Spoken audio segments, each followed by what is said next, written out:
Hello everyone. অনেকদিন পর আমি একটা ঘুরতে যাওয়ার ব্লগ বানাচ্ছি। সচরাচর কোথাও ঘুরতে যাওয়া হয় না।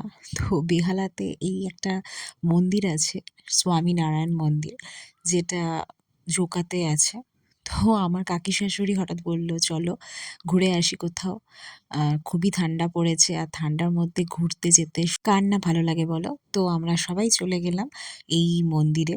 তো যাওয়ার পর ভেতরটা এত সুন্দরভাবে ডেকোরেশন করা, এত সুন্দরভাবে আ সবকিছু সাজানো, লাইটিং-ফাইটিং দিয়ে যে কি বলবো? ভীষণ, ভীষণ সুন্দর। তো এখানে দেখো আমার মেয়ে অনেক স্টাইল মেরে, মেরে ভিডিও করছে। আর দেখো ওরও ফ্রেন্ড গেছিল। তো দুজনে মিলে মন্দিরে যাচ্ছি। অনেক ছবিও তুলেছি। ভেতরে যেহেতু ছবি তোলা, ভিডিও করা নিষেধ ছিল, তো একটু কয়েকটা ক্লিপস তাও নিয়েছি। এই তো ভীষণ সুন্দর লেগেছে। তারপরে সবশেষে ওরা ব্যাডমিন্টন খেলছিল। তো ব্যাস এরকমভাবেই কালকে সন্ধ্যাটা কেটে গেল। তো এই ছোট্ট মিনি ব্লগটা তোমাদের কেমন লাগলো অবশ্যই কিন্তু জানিও। চলো টাটা।